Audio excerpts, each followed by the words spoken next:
Thokozani ke bogogo omkhulu, thokozani ingane zakwethu. Ngiyanibingelela singane zedlozi. Iyanibingelela komkhulu wasemakhosini undaba enhle xoxa ngofakazi. Namhlanje nje athi ngenze brief video. Le video lena izobe ihambisana nokuchaza amajazi. Ngizokwachaza ngokuhlukahlukana kodwa ngizochaza nje wonkana lawo engizokwazi ukwachaza nesengiyazi incazelo yawo. Khumbule-ke umkhulu wasemakhosini make sure ukuthi umuntu ijazi uma sithola incazelo yayo njengoba ubone ngazuthi ngisathule kulabo bengicela ukuthi ngichaze more ngamajazi. Ngithule ngoba incazelo ngisuke ngingakuyitholi-ke ingane zakwethu. Ngisuke ngingakazi ukuthi umuntu ngizombekela ngomthini ngalelo jazi futhi kokunye. But-ke nazi ezinye incazelo-ke ngane zakwethu. Lana sokhuluma isihloko esamajazi incazelo zawo. Ijazi libomvu limele amandla okuvika izimpi. Lisebenza kakhulu-ke lona ekuvikeleni nje izimpi, livule nomsebenzi nje wedlozi weyithunywa zakho. Likunika a sense of power ethize ukwazi ukusense eduze yonke into, but that's why uvamise ukuthi abantu abaningi sobe abathanda uthola ukuthi basebenza ngamandla, basenza kakhulu izinto kuya ngamandla ukuthi yena on spiritual part sakhe sinjani. Ijazi elimnyama lihambisana nezithunywa zamanzi inzuza. But I've got a lot of explanation to ukuthi ngichaze ngejazi elimnyama. Isazochaza nje kabanzi sengifunile research ngokukhulu lokhu engikwaziyo ngami ukuthi lihambisana nezithunywa zamanzi inzuza. Kube ijazi li-purple. Ijazi li-purple limele amandla nezithunywa ezivikela kokhokho nomkhulu nazo ezinamandla kwezikamoya nokuprofetha. Ijazi li-purple lelo. Bese siza kuleli ijazi eli-grey and blue.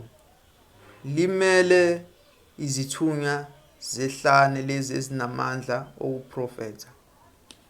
Kube ijazi eli-green limele izithunywa zamanzi ezivela kokhokho nomkhulu, kanti-ke limele yonke imimoya. Ijazi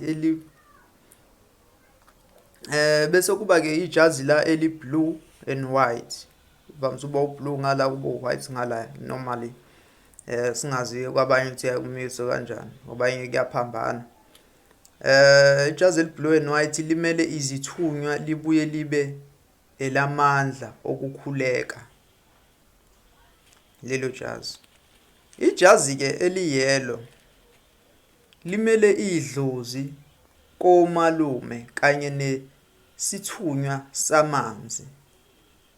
Eli-yellow lelo eliphuzi ngamanye amazwi.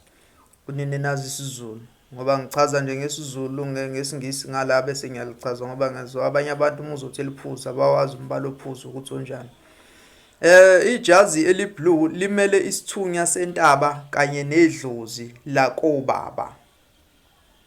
Ijazi elinjani lelo? Eli-blue. Sishintshe sizila ijazi eli-blue and yellow limele izithunywa zakho ezikubhekile ukuba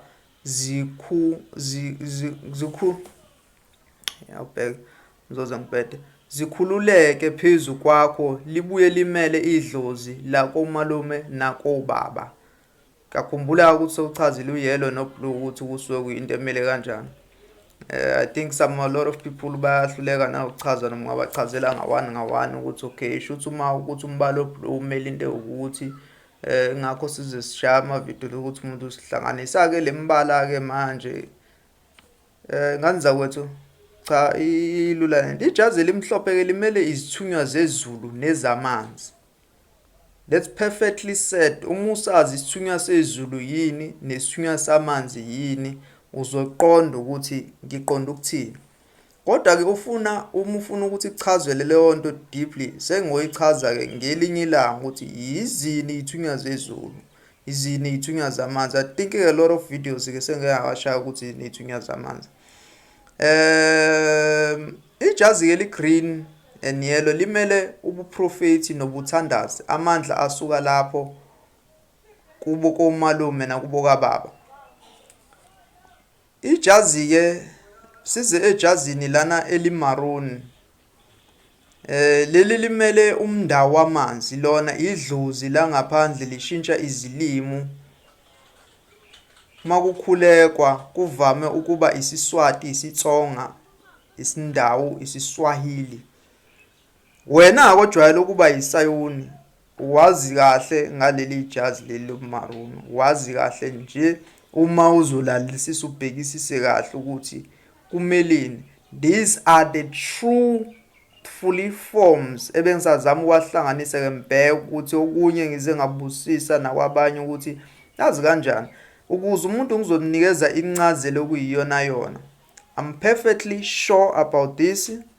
Make sure ukuthi kuphela ke you do ukuthi ulalele emoyeni, please nganza kwethu, please do make sure ukuthi uyalalela endaweni emoyeni. Undaba enhle loxoxa ngofakazi umkhulu wasemakhosini, ukuze uzobona ukuthi ngempela ama ngabe uzowafakele. Awukusho ukuthi ke njalo ngoba abanye abantu umuntu nede ngagqoka ijazi kanye ayitshela ukuthi uzodilika abone lezi zinto ezisuke echaza la, especially nje leli jazi limaroon nejazi lo white obanibani. Leyo zinto uyibona ngesikhathi ugxila ekuthandazini, ugxila ngempela kuma into uyibona futhi awuthi umuntu uzodela ukube ubona into bese uthatha uyitshengisa noma uyitshela omunye umuntu. Ezinye izinto ziyimfihlo, awukwazi ukuthi uthi unedwe ngayitshelwa nje bese wena uyaphahlula ukuthi uyitshela abantu ngoba usobaleka lo muntu osuke ezokutshela leyo nto. Sometimes ezinye izinto uyayidinga ukuthi uyifunde wena, ukhule, grow na spiritually, ube ne confidence yaleyo nto osuke uyitshela ukuthi nomusa uyikhipha abantu, uyikhiphe kube yinto ekusuke kuzoba kuyinto ecacile nezwakalayo. Thokozani ke ingane zakwethu, umkhulu wasemakhosini lo ndaba enhle xoxa ngofakazi. Sibonge nje ukuphila inhlahla uNkulunkulu esasigcinile kulonyaka. Sisazoqhubeka with some more topics, kuningi nje ngisazokusho njengoba ngangipromisile ku the last videos.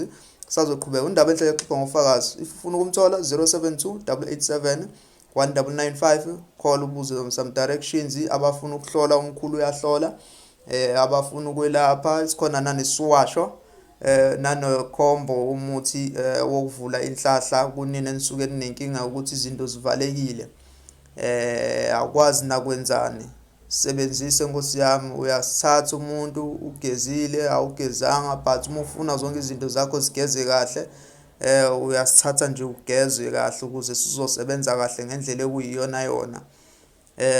Mkhulu wasemakhosini, ufike ubuze kumkhulu wasemakhosini, but singu 500 rand nje lowo muthi lo.